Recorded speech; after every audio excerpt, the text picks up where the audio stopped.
ये problem work done under central force के concept से रिलेटेड है। क्वेश्चन में कह रहा कि एक पार्टिकल है जिसका कि मास m है। इस पार्टिकल के ऊपर एक फोर्स लग रहा और फोर्स का वैल्यू यहां दिया हुआ, यहाँ पे this times I and this times J, and इसको मल्टीप्लाई किया एक कांस्टेंट के से, यानी फोर्स का वेक्टर फॉर्म दिया और पार्टिकल को एक पॉइंट से दूसरे पॉइंट तक ले जाया गया है। जो इनिशियल पॉइंट है a0 है और फाइनल पॉइंट जो है वो 0a कोऑर्डिनेट है उसका, और इसको एक सर्कुलर पाथ के लॉन्ग ले जाया गया है जिसका कि रेडियस a है। तो क्वेश्चन में ये कह रहा कि ये जो फोर्स लग रहा है वो कितना वर्क किया जब पार्टिकल को एक पॉइंट से दूसरे पॉइंट तक ले जाया गया सर्कुलर पाथ पे। इसको डायग्राम से समझते हैं। एक सर्किल है जिसका कि रेडियस a है। a रेडियस का मान लेते हैं कि एक सर्किल है। तो ये शुरू का पॉइंट है। शुरू का पॉइंट का कोऑर्डिनेट दिया a0 और बाद का 0a।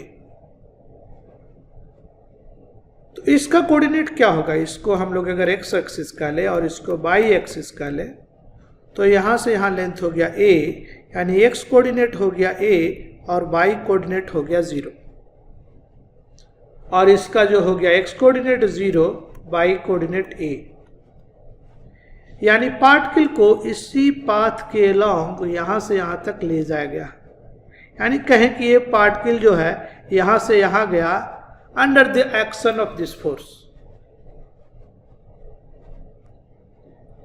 तो हम लोग को ये निकालना है कि इस प्रोसेस में कितना वर्क डन हुआ।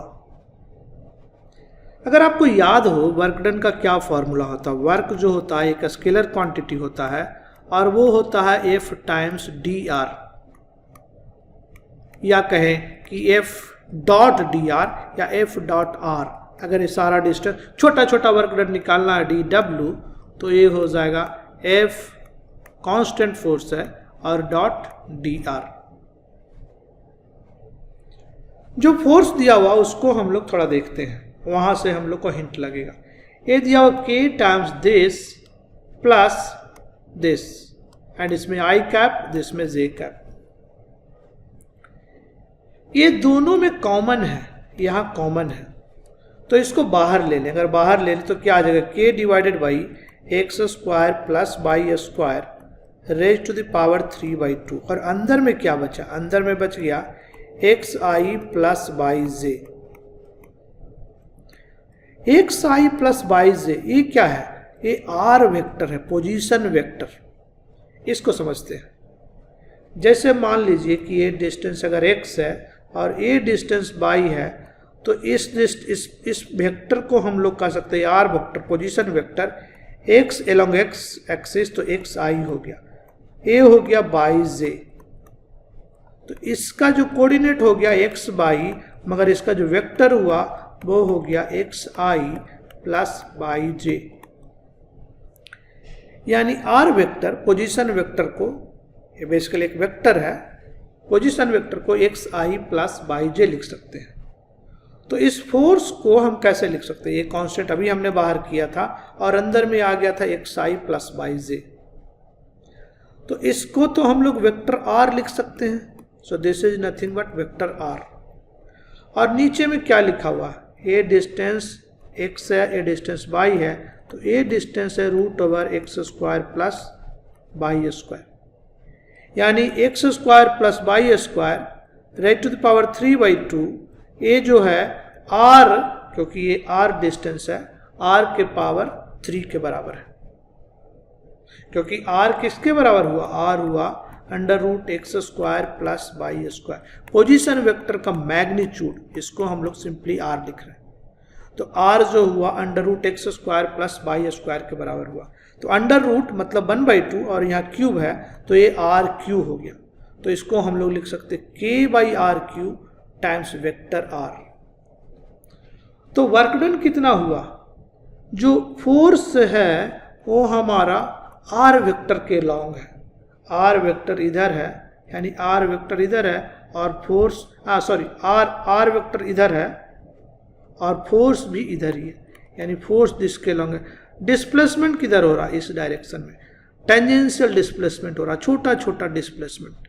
तो एफ और इस डिस्प्लेसमेंट के बीच में कितना का एंगल है? एंगल 90 डिग्री का। तो F dot D R F cos 90 ये 0 हो जाएगा। सो वर्क डन जो होगा इस केस में वो 0 होगा।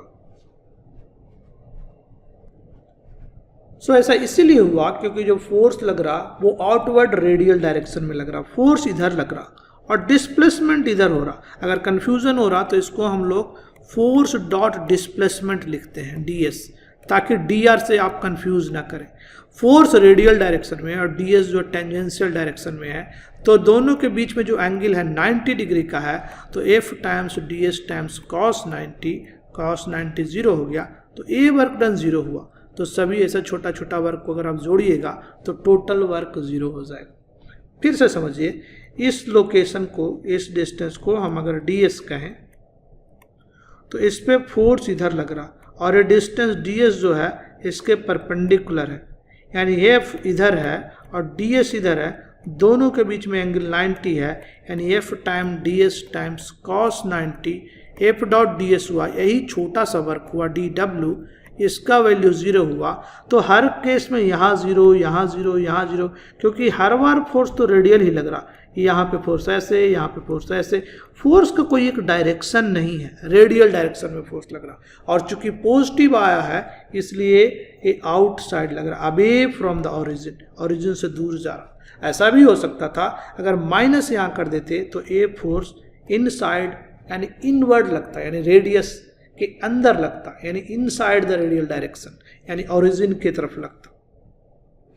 ऐसा आपका कहाँ होता है? आपका इलेक्ट्रिक चार्ज वगैरह के केस में वहां पे ऐसा हो जाता है। तो इस क्वेश्चन में वर्क डन 0 हुआ और ये ट्रिकी प्रॉब्लम था। इसको सॉल्व करने के लिए बहुत ही आसानी से आपको सबसे पहले आइडेंटिफाई करना था कि ये जो है एक सेंट्रल फोर्स है, फोर्स लग रहा सेंटर की तरफ, ओरिजिन की तरफ। तो आशा करते हैं कि ये प्रॉब्लम समझ में आया होगा। अगर आपको मेरा प्रॉब्लम समझ में आता हो, वीडियो अच्छा लगता हो तो इसको लाइक कीजिए, दोस्तों के बीच शेयर कीजिए और चैनल को सब्सक्राइब कीजिए। Thank you.